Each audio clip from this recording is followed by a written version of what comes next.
4 hours in a commercial freezer at -4 degrees kills most people. My own son locked me inside, watched through the window to make sure I was dying, then walked away to steal my $4 million company. But Marcus made one fatal mistake. He assumed his 73-year-old father would just lie down and die. Instead, I survived. I escaped. And I spent the next 3 hours destroying his life while he thought I was frozen solid. My name is Richard Abel. I built Abel Steelworks with my bare hands, and yesterday my Harvard MBA son tried to murder me for it. What he didn't know was that I'd been watching him, recording him, building a federal case against him, and the person helping him steal everything I've worked for? A corporate infiltrator from our biggest competitor who thought I was too old to notice. If you've ever been betrayed by family or blindsided by people you trusted, hit subscribe. Because this story has more twists than a steel cable, and by morning Marcus will be in handcuffs while the empire he built on my back collapses around him. Sometimes the king has to play dead to win the game. Before we get to the freezer, the gun, and the FBI, you need to understand how we got there. Abel Steel Works started with a rented warehouse, a second-hand welding rig, and a bank that laughed when I asked for a business loan. The bank manager, a man in a suit that cost more than my truck at the time, leaned back and said, "Steel? In this economy? Richard, be serious. Go get a job at one of the big guys. You've got experience. You'll be comfortable." Comfort has killed more dreams than poverty ever has. I signed the loan papers for equipment using my house as collateral. My wife, God rest her soul, looked at me across our chipped kitchen table, her hands wrapped around a mug of cheap coffee, and said, "If we lose everything, we lose it together. But I don't want you to spend the rest of your life wondering what if." That was 40 years ago. Over the decades, the shop grew. We added machines, welders, safety officers, engineers. We started with small jobs, reinforcing beams for local warehouses, structural frames for supermarkets. Then bigger contracts came, stadium seating, industrial platforms, bridge components. The first time I saw our steel in a finished structure, I cried in my truck where no one could see me. I remember clutching the steering wheel and whispering, "We did that. We did that." Not I. We. Me and every man and woman who ever punched a clock at Abel Steel. Marcus grew up in that world. He took his first steps on a concrete floor between pallet racks. He learned to write his name on the back of old invoices. He built Lego cranes next to real cranes outside our facility.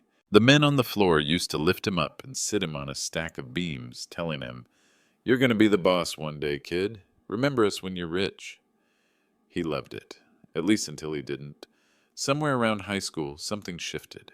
It started with small comments. "Dad, why do you smell like metal when you come home? Why don't we live in a bigger house? Why don't we have a vacation home like the Hendersons?"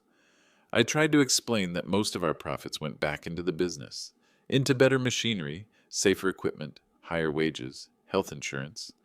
That the reason men stayed with me 15, 20, 30 years was because I treated them like human beings, not disposable parts. Marcus nodded, but his eyes drifted toward the shiny cars in the dealership we drove past on the way home.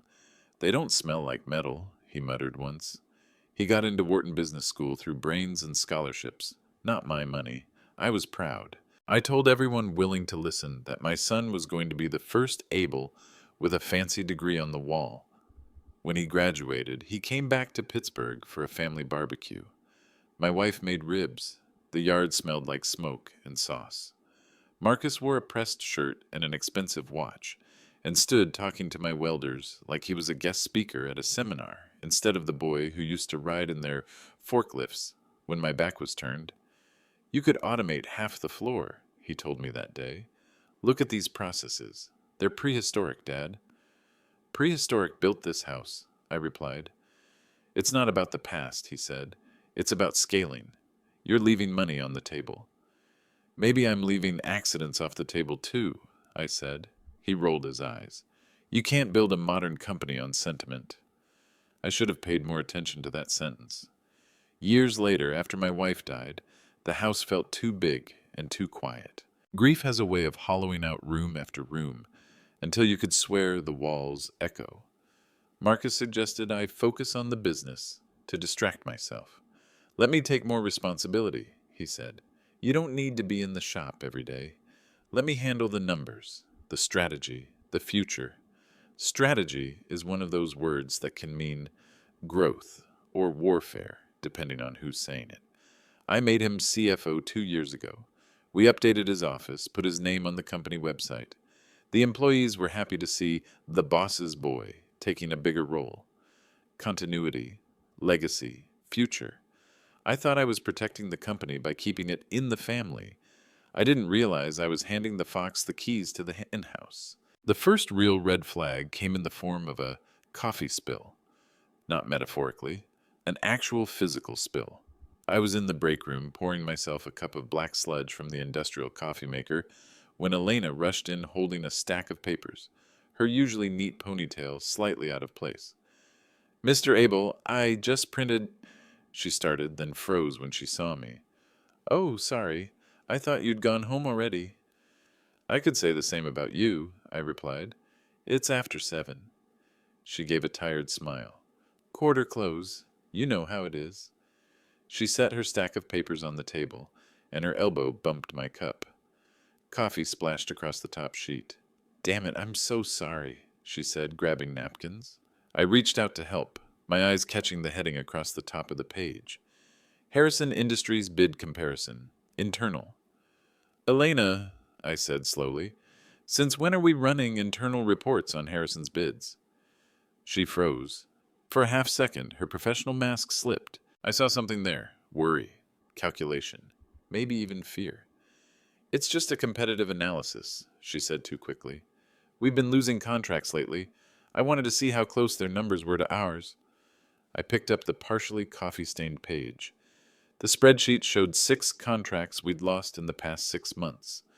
Our bid, their bid, and the difference. Every Harrison bid undercut ours by less than 5%. Every single one.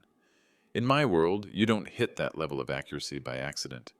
You hit it when someone inside is giving away your answers before the test. Elena, I asked quietly, how long have you been tracking this? She exhaled slowly. 3 months.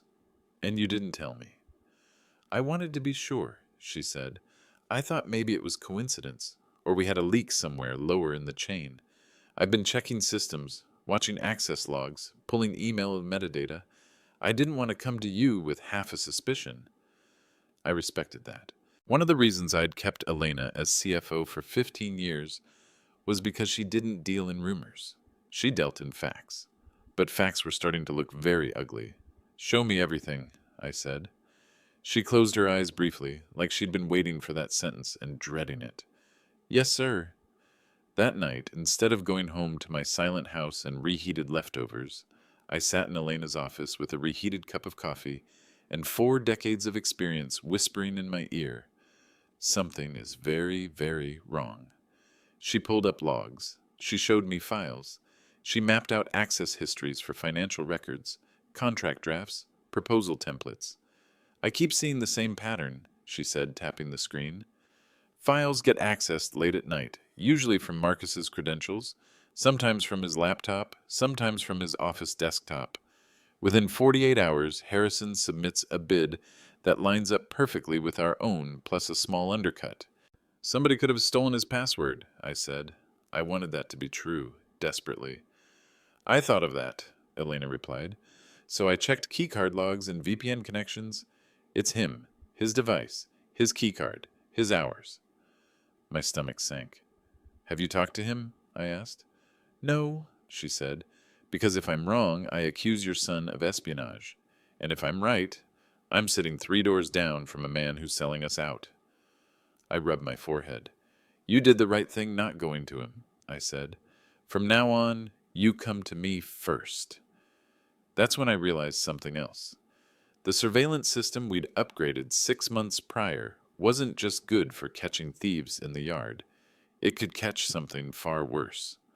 The new security system had been my idea. After 40 years of dealing with metal, you learn that theft isn't just about someone driving off with a truck, Sometimes it's a missing crate. Sometimes it's a lost pallet. Sometimes it's a buddy taking home tools and materials. Just this once, I'd brought in Frank Morrison, my old high school friend turned detective, for a consultation.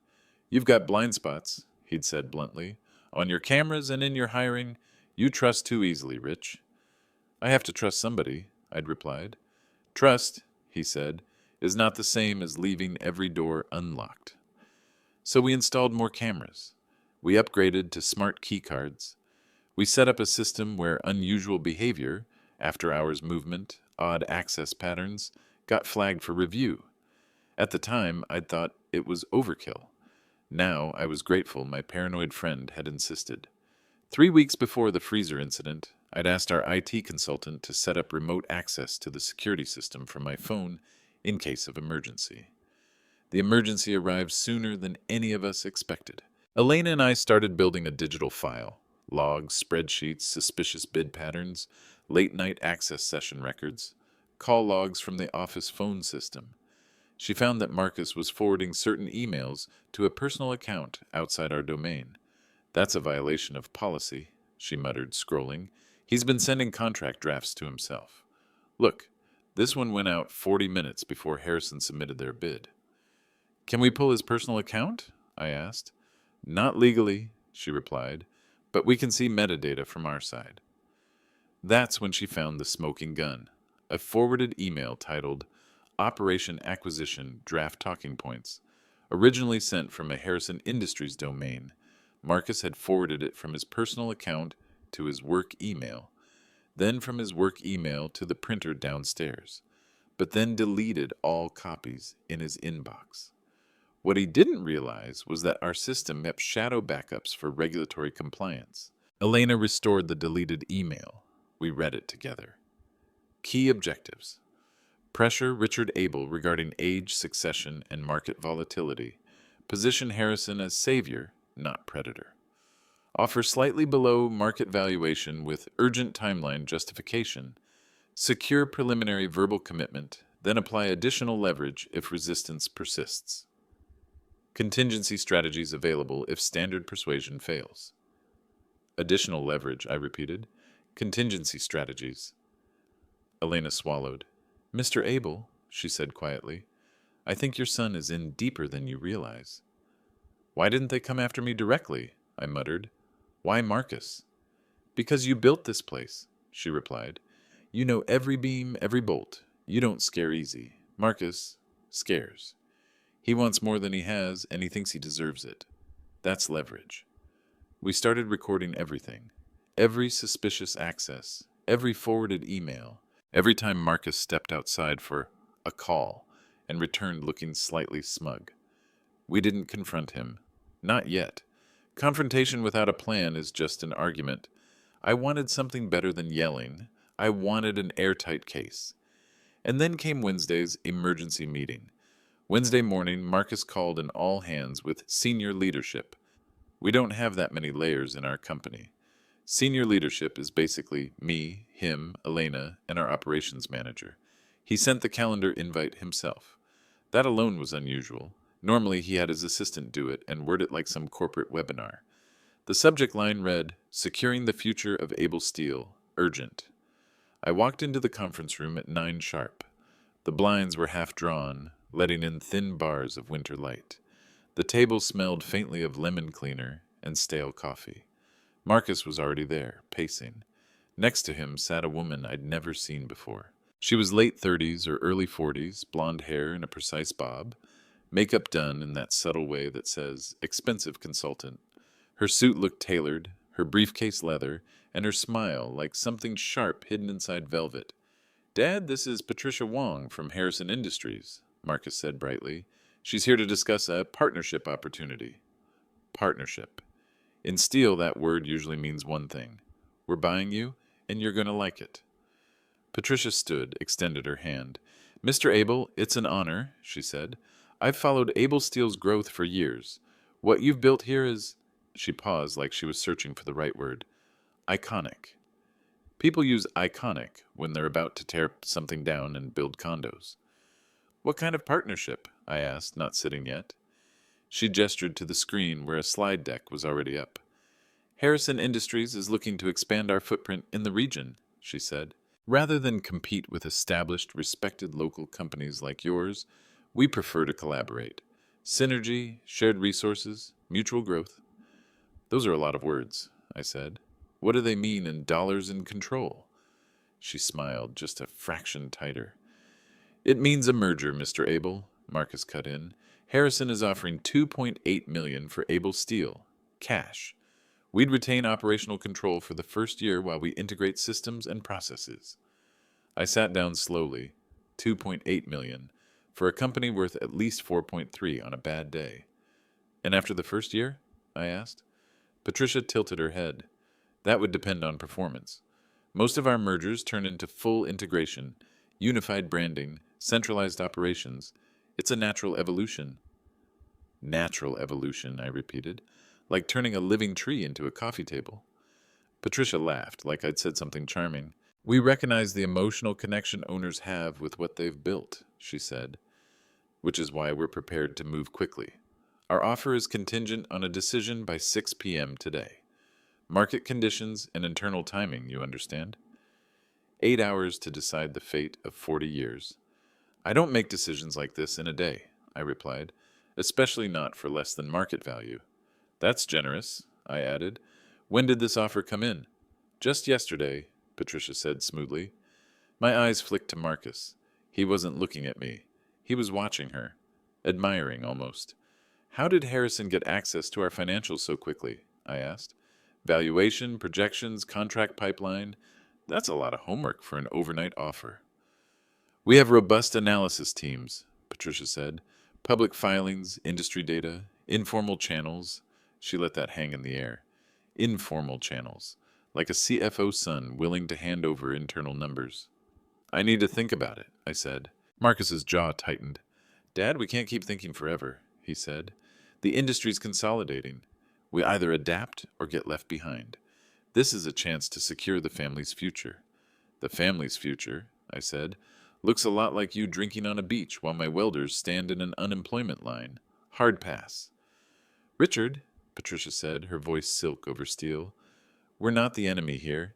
I've been in this game long enough to know who's my enemy, I replied. We're done for today. Marcus opened his mouth. I raised a hand. Tomorrow, 9 a.m., I said. Same room. I'll give you an answer then, after I sleep on it and talk to my lawyer. Until then, nobody signs anything, nobody shakes on anything, nobody even jokes about it. Clear? Marcus clenched his teeth. Patricia smiled again, but her eyes cooled a few degrees. Of course, Mr. Abel, she said. We adjourned. As soon as the door closed behind us, Elena intercepted me in the hallway. How bad is it? She whispered. 2.8 million bad, I replied, with an 8-hour decision window bad. Her face paled. We have the evidence ready, she said. Want to see it? Bring it to my office, I said, and lock the door. Elena's laptop was a crime scene painted in numbers. What you see here, she said, pointing at the screen, is a slow-motion theft. She showed me the disappearing funds first. $180,000 diverted since March. Little bits, then bigger bites. Labeled as consulting, R&D adjustments, vendor reconciliations. All of these transfer into an account controlled by a shell company, she said. That company has exactly one client, Harrison Industries. Marcus's name on any of it? I asked. Not directly, she said. He's not stupid. But the approvals, the timing, the login trails, they all point to his credentials. She clicked over to another set of logs. These, she said, are your bids. And these are Harrison's. Notice the difference? I laughed once, humorless. 4.9% under, 2.3, 4.8, 3.9. They never undercut by more than 5%. Because going way lower would look suspicious to clients, she said. But just under you, that reads like Harrison's more efficient. More efficient at theft, I muttered. Then she played the audio file. Marcus's voice filled my office, tinny through the laptop speakers, but unmistakable. Look, if we can get him to sign before the end of the quarter, he was saying, it'll give you time to restructure before the new tax cycle. He's old school. He doesn't understand the pressure you're under. Another voice, male, confident, replied, Operation Acquisition has timelines, Marcus. Pressure is the point. If he resists, we escalate. That's why Patricia's there. That's from 2 weeks ago, Elena said. Phone system auto records certain outbound calls now. Quality control policy you signed last year, remember? I did remember. I'd signed it because Frank told me it was a good idea. For the first time, I saw the whole board, not just scattered pieces. My son had sold me out to sharks. The sharks had a playbook. My lifelong insistence on documentation and doing things right had produced exactly the paper trail we needed to hang them all. You realize what this means? Elena asked quietly. That my son isn't just incompetent, I said. He's committed federal crimes. She nodded, lips pressed together. What are you going to do? She asked. I thought about that for a long moment. There are two kinds of fathers in situations like this. The kind who covers up for their kids, and the kind who believes accountability is the sharpest form of love. I'm going to let him walk himself straight into a cage, I said, and I'm going to make sure Harrison Industries falls in the same hole. We called Margaret Collins, my attorney, sent her the documents. She didn't waste time on niceties. This is devastating, she said, for them. You believe it's enough? I asked. For an injunction? Yes. For a criminal investigation? Almost. What we need now is something visceral, something juries understand. Video of threats, evidence of coercion, proof of duress. I think we're about to get it, I replied. Because in that moment, I realized something I wish I hadn't. If the merger offer had a playful pressure timeline, there would be a more serious timeline behind it, one that involved forcing my hand. I didn't have to wait long to find out how far they'd go. Thursday afternoon, Marcus called me at home. He never called me at home during business hours. He usually texted, short and clipped. This time his voice was bright, rehearsed. Dad, I need you to come down to the warehouse, he said. Patricia's here. We need to finalize tomorrow's decision. I told you I'd decide tomorrow, I replied. Not earlier. Not tonight. Tomorrow, after I talk to Margaret. You can't keep stalling, he snapped, the smooth layer cracking. You're risking everything by dragging your feet. Then everything, I said, is not worth keeping. Just come down to the warehouse, he said, his tone switching abruptly to something gentler, coaxing. Let me show you some figures in person. It's easier that way. My gut clenched. Warehouse, not office? I asked. Yeah, we've got some documents laid out down there. Less crowded, no interruptions. Every instinct in me yelled, don't go. But another voice, older, calmer, whispered, if you don't see this through, he'll try again another way. Better to walk into the trap with your eyes open and your pockets full of evidence. I'll be there in 30 minutes, I said. Good, he replied. I parked outside the warehouse just after sunset. The sky had turned that dead gray blue that makes industrial lots look like movie sets. The main lot, usually half full of trucks and employees' cars, was nearly empty. Only Marcus's BMW sat near the loading dock, gleaming under the security lights. Inside, the building felt wrong. Warehouses are never truly quiet. There's always a hum, a clank, a distant whir of something. But this time, the noise was muted. Too few voices, no clatter of tools. The air smelled of cold metal and burnt dust. Marcus was waiting near the office entrance, holding a folder. Dad, I'm glad you came, he said. We need to talk about the Harrison deal. What's to talk about? I replied. I haven't made a decision yet. Actually, you have, he said. You just don't know it yet. He smiled then. It wasn't his childhood smile, or even his boardroom smile. It was something colder. That's when I noticed the security station was empty. No guard. The receptionist's desk, visible through the glass, was dark. The clock on the wall ticked too loudly in the quiet. We're alone, I said. Easier this way, Marcus replied. He gestured for me to follow. We walked through the fabrication floor. The welding stations stood silent, their blue light off, their cords coiled. The cranes were still. The only sound was our footsteps on the concrete. This was where I'd spent the best years of my life, building, teaching, supervising. where I'd taught Marcus to respect hot metal and heavy loads. Now it felt like a church before a funeral. Marcus led me to the back. That's where the testing area was, where we subjected steel to heat, stress, impact, cold, where we pushed materials beyond their limits to see where they broke. Industrial freezers lined one wall, not for food, but for stress testing metal at extreme temperatures. As we approached, the air grew colder. I could see faint frost on the door edges. "Remember when you showed me how these work?" Marcus asked conversationally. "You said steel needs to prove itself under pressure and cold, that you never trust a beam until you've pushed it to the edge." "What's this about, son?" I asked, though I already knew. "You're about to learn something about extreme conditions, Dad," he replied. He opened one of the freezer doors. A wave of icy air rolled over me, biting into my exposed skin. The digital readout above the door glowed. 15 degrees. "Get in," he said. I stared at him. "Marcus, what are you—" "Get in." He wasn't my son in that moment. His eyes were hard, pupils pinpricks. He reached into his jacket and pulled out a gun. Not a massive thing, just a compact pistol. The kind someone with money and fear buys for security. My first instinct was disbelief. "Son, put that away," I said. "You don't know what you're doing." "I know exactly what I'm doing," he replied. "I'm getting what I deserve. What Mom would have wanted from me. You've controlled everything my whole life, the business, the money, the decisions. This is me taking control." He gestured with the gun toward the freezer. "You're going to sit in there," he said. "You'll cool off, literally. And when you're ready to sign, I'll let you out." "You think I'm going to sign under duress?" I asked, trying to keep my voice steady. "That'll never hold up in court." He smirked. "You think there's going to be a court?" he asked. "Dad, you're 73. You've got a history of heart problems. Stress of negotiating a sale, emotional strain, physical exhaustion. Who's really going to question a heart attack in your condition?" My vision tunneled for a second. He'd thought this through. "It doesn't have to be like this," I said. "You want more money? We can restructure the business.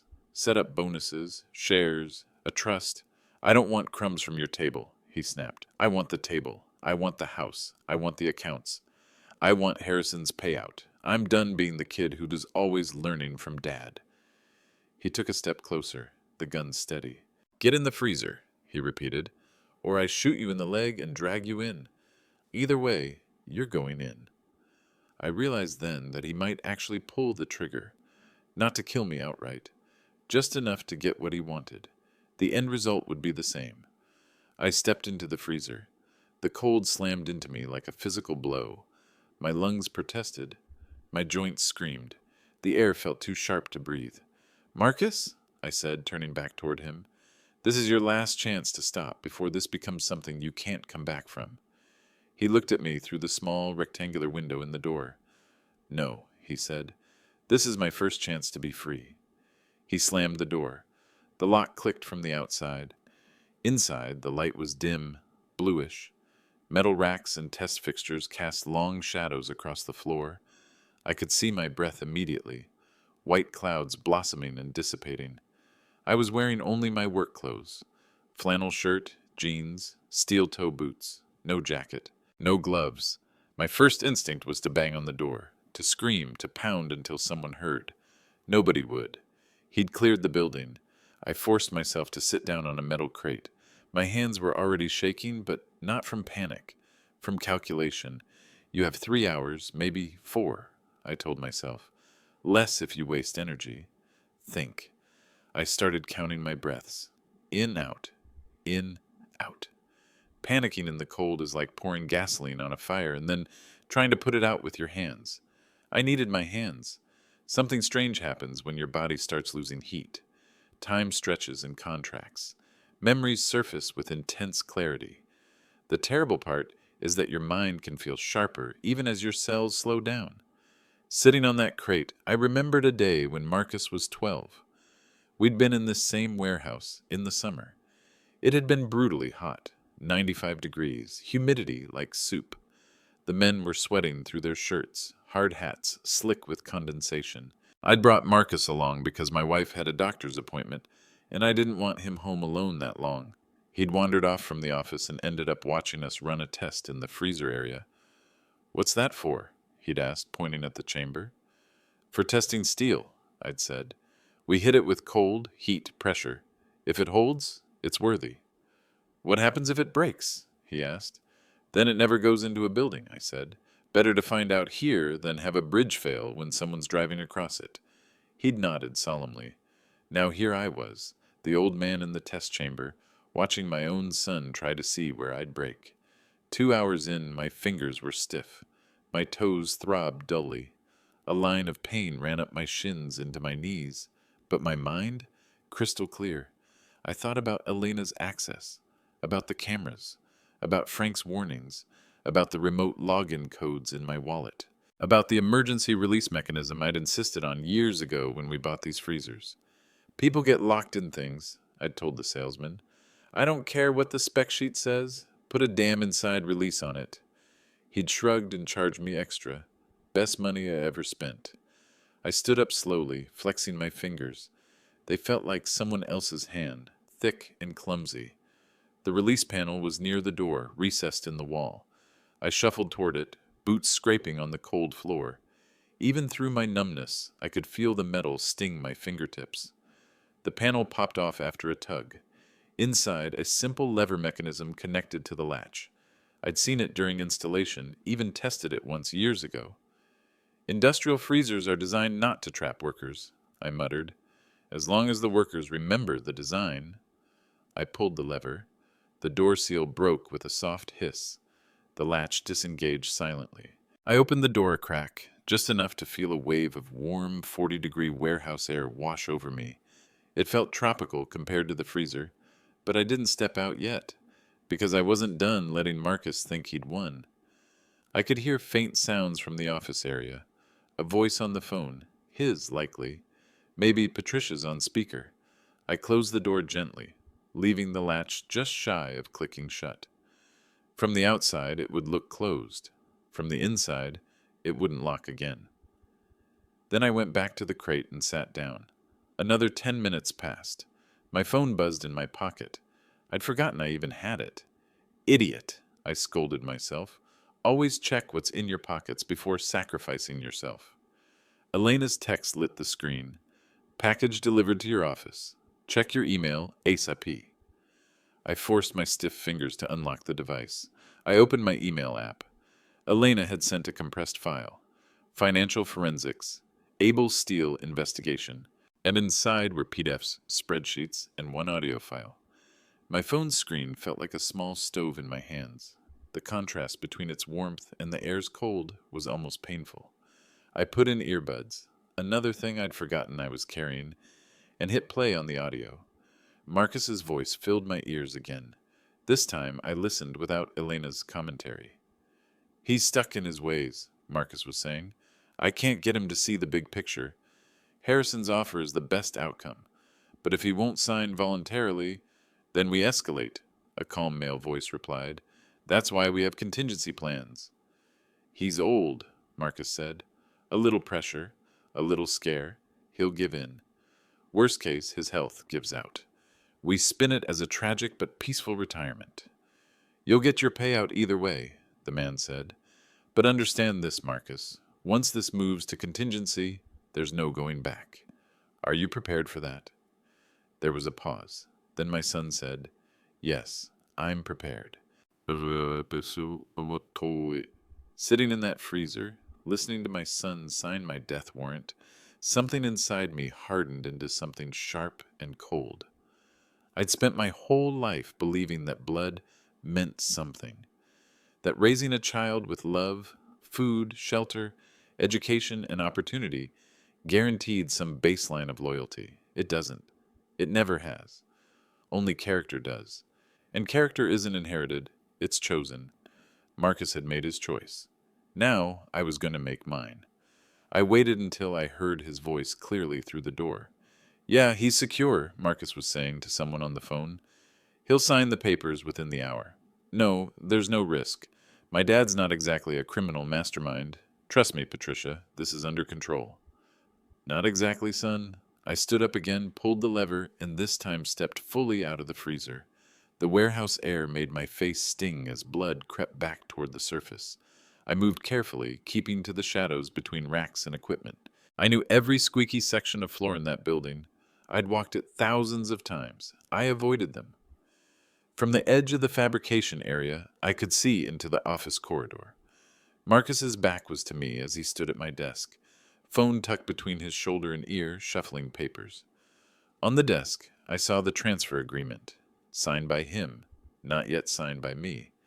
Next to it, a folder with my account statements. He wasn't just selling Able Steel. He was planning to suck every liquid asset I had into his own pockets. I slipped out the side door, around the back, and to my truck. The December night hit me like a secondary freezer, but I welcomed the open sky. I sat behind the wheel, turned on the engine, and let the heater blast my numb face and hands. First call. Elena. She answered on the first ring. Mr. Abel?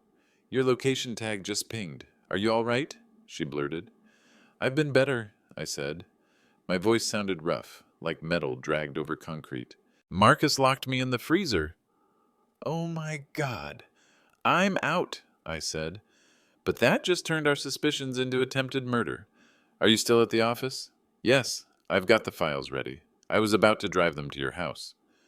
Change of plan, I said. I need you to do 3 things, right now.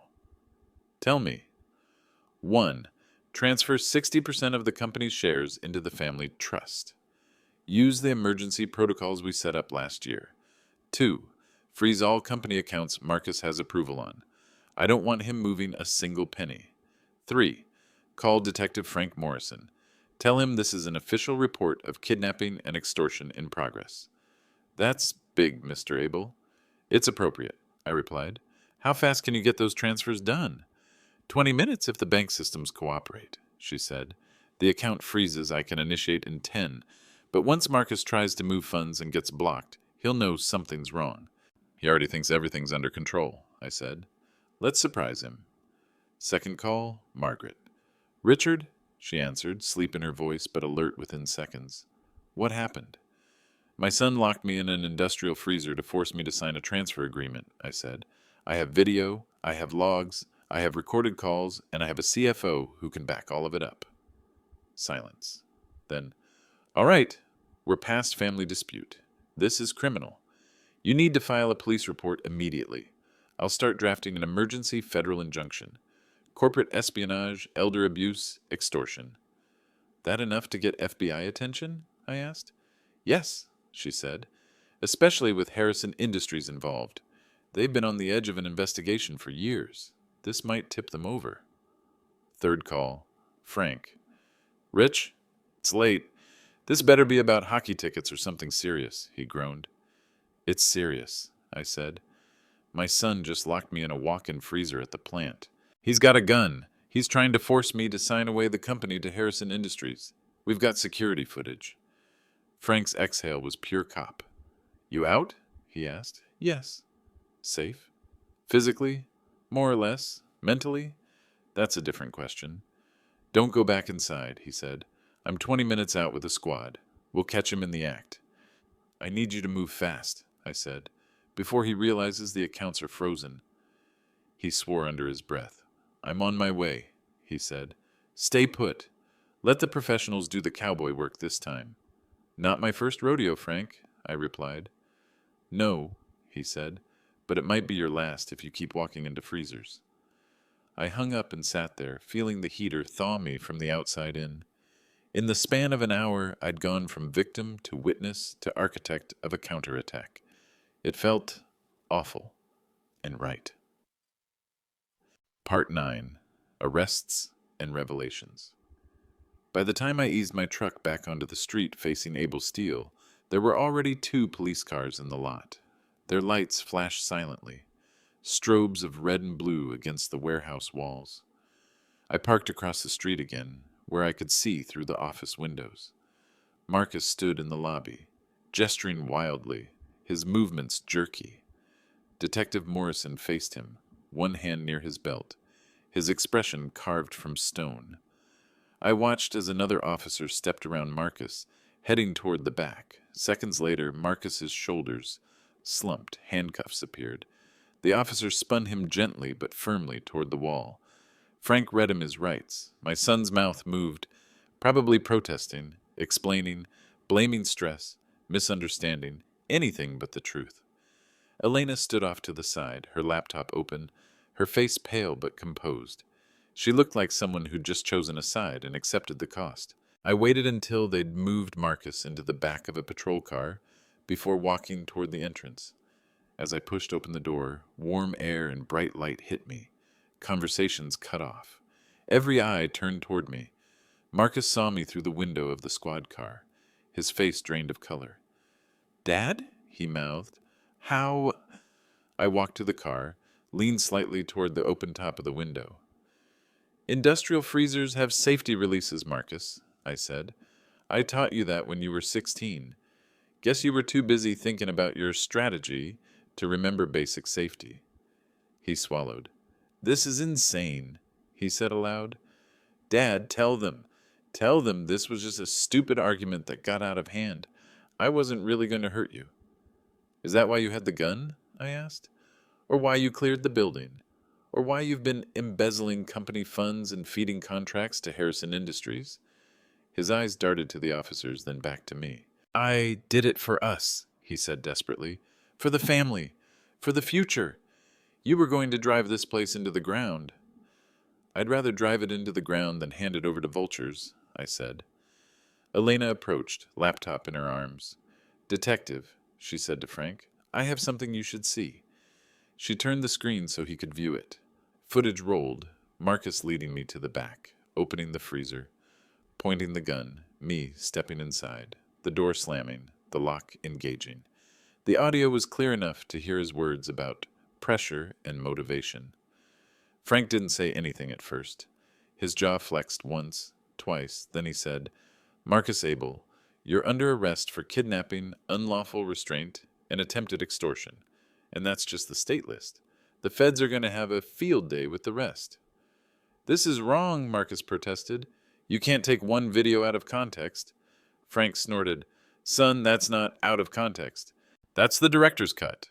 That's when the front door opened again." "Excuse me," a familiar voice said. "I was told we had a meeting."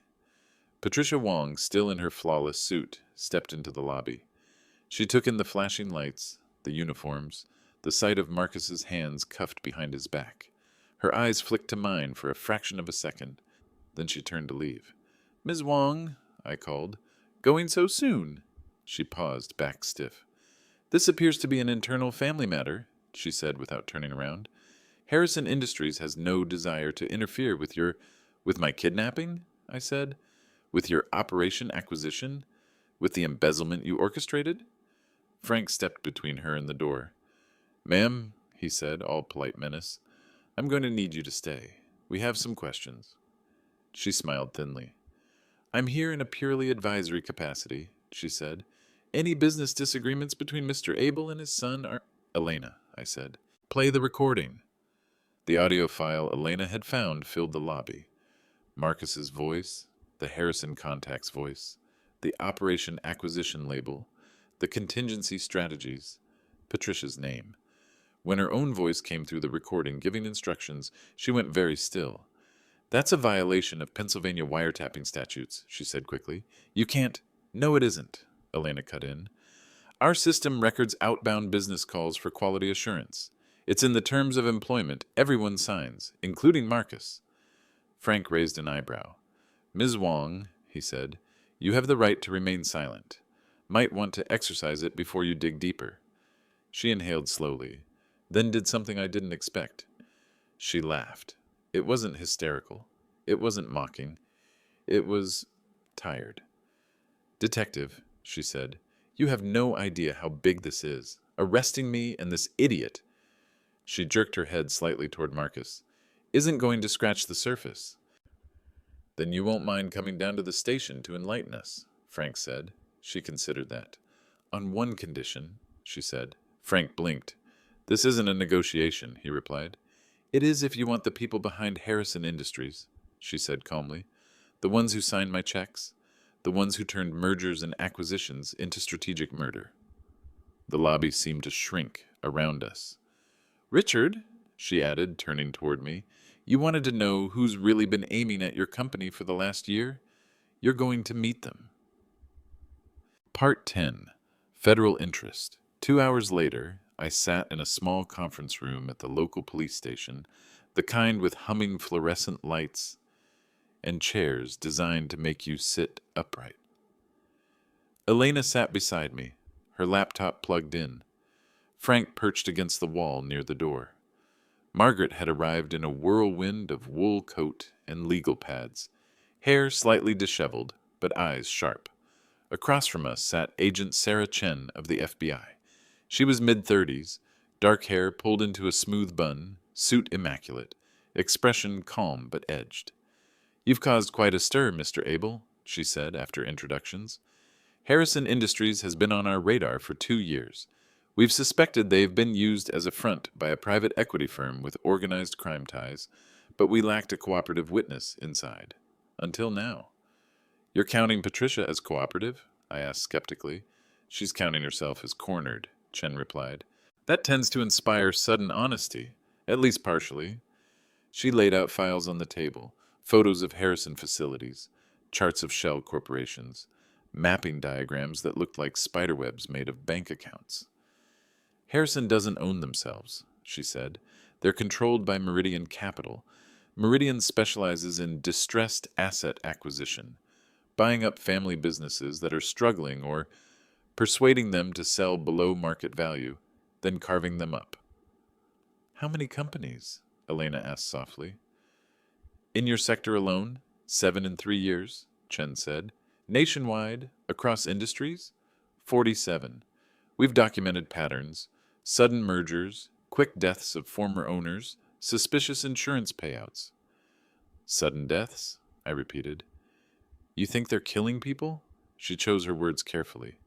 We think some of those natural causes and tragic accidents may have been encouraged, she said, but proving that is extremely difficult. What we can prove now is a pattern of coordinated financial sabotage, coercion, and likely racketeering. So what do you need from me? I asked. Chen steepled her fingers. Everything, she said. Every log, every email, every recording, and your testimony about tonight, starting with the first time Harrison ever contacted your company. Elena slid the laptop forward. I've organized the files chronologically and by category, she said. Bid patterns, access logs, financial transfers, phone recordings, camera footage. There's also a memo labeled Operation Acquisition that seems to lay out their strategy in plain language. Chen's eyes lit up slightly. You're my favorite kind of CFO, she said. Organized and paranoid. Elena gave a tight smile. Not paranoid enough, she said. Chen nodded toward the door. Patricia is in another room right now, she said. She's been surprisingly forthcoming.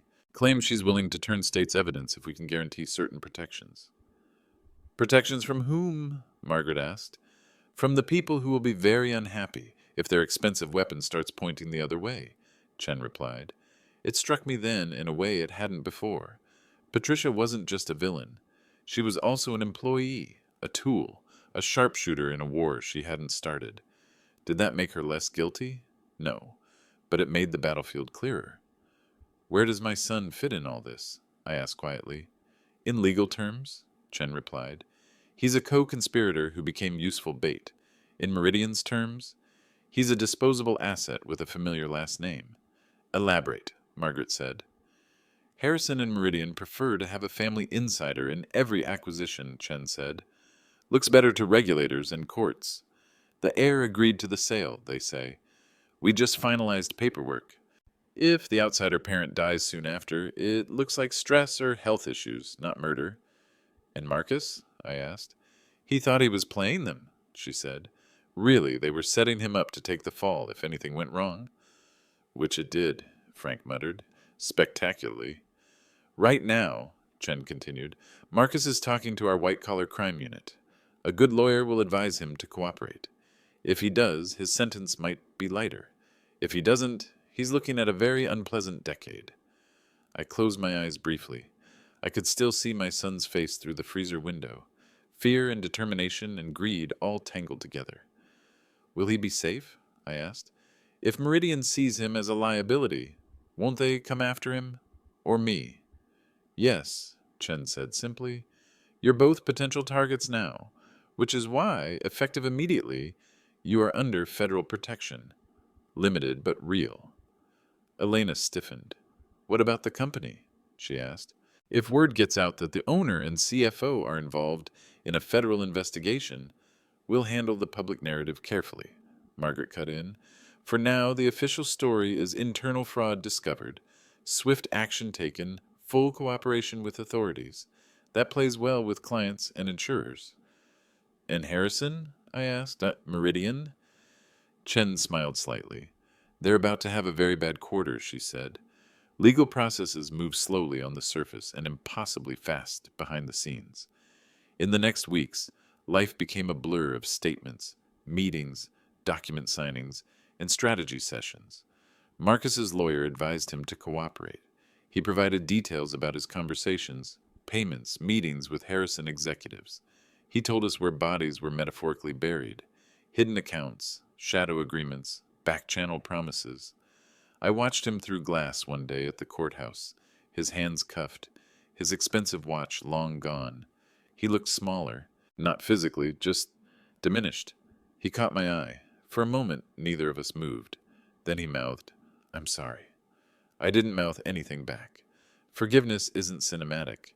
It doesn't arrive on a swell of music after a single apology. It's a long, grinding, uneven road. All I could offer in that moment was this. I didn't look away. I let him see my face, all of it. Anger, hurt, disappointment. And under all that, a thin, fragile line of something that wasn't broken yet. Hope, maybe. He was sentenced to 18 months in federal prison for conspiracy, and attempted extortion, with 5 years of supervised release after. He could have gotten more. He got less because he talked. Harrison Industries wasn't so lucky. Federal agents raided their offices. Executives were arrested. Bank accounts were frozen. Meridian's carefully constructed shell companies started cracking under investigative pressure. News reports called it a major blow to a multi-state corporate crime ring. And they called me the small business owner whose refusal to sign a bad deal sparked a federal investigation. Some articles framed me as a tragic hero. Others framed me as reckless, fighting progress. Nobody in the media asked how it felt to be a father whose son tried to kill him. They wouldn't have known what to do with the answer. Patricia took a deal, as Chen predicted. 10 years, with the possibility of early release into a secure witness relocation program if her testimony led to high-level convictions. Before they transferred her, she asked to see me. We met in a monitored room, a table between us, her wrists cuffed. Mr. Abel, she said, I didn't expect you to come. I didn't expect my son to lock me in a freezer, I replied. Life's full of surprises. She smiled faintly. I'm not going to ask for forgiveness, she said. That would be insulting. I aimed at you. I just didn't expect you to survive long enough to aim back. What I want to know, I said, is why. You're smart, educated. You could have worked anywhere. Why work for people like Meridian? She considered that, looking down at her hands. Because they noticed me when nobody else did, she said. Because they paid me more than I ever thought I'd make. Because they told me I was the sharpest tool in the box, and I believed them. And because once I realized how bad it was, I was already in too deep. You could have walked away, I said. No, she replied softly. People like Meridian don't let weapons just walk away. The only way out was to help someone hit back hard enough to break their grip. And you chose me, I said. I did, she said, because you were stubborn enough to not sign and smart enough to keep receipts. She met my eyes. I'm not asking you to be glad I came into your life, she said, but I hope you'll be glad I helped get them out of it. I'm glad they're being stopped, I said. As for you, time will decide. She nodded. I can live with that, she said. She was led away. I never saw her again. Part 12. Reforging Steel. 6 months after the freezer, Able Steel looked both the same and completely different. The machines still roared. The welders still sparked. The cranes still moved beams like slow, heavy dancers, but the structure around them had changed. We moved to a formal board model. I remained majority owner through the family trust, but I relinquished day-to-day control of some operations. Elena took over as CEO and CFO, a dual role with a salary that made her eyes widen and then well up. "I can't accept this," she'd said. "You already earned it," I replied. "I'm just catching up." We implemented redundant approval systems for major financial moves. No one person, not me, not Elena, not any future family member, could single-handedly sell the company, transfer massive funds, or sign deals with competitors. We created an employee stock ownership plan. 30% of shares gradually shifted into worker hands, rewarding those who'd stood by us for decades. "Why give away that much?" Margaret had asked. "Because they built this place with me," I said, "and because people who own part of something fight harder to keep it alive." We brought in a succession planning consultant, not a vulture, not a Meridian plant. Someone vetted by Chen's office and by my own gut. Together, we wrote a plan that focused not on squeezing every dollar out of Able Steel when I eventually stepped back, but on keeping it honest, safe, and alive. Marcus wrote me letters from prison. The first few were defensive, blaming stress, manipulation, his education, me.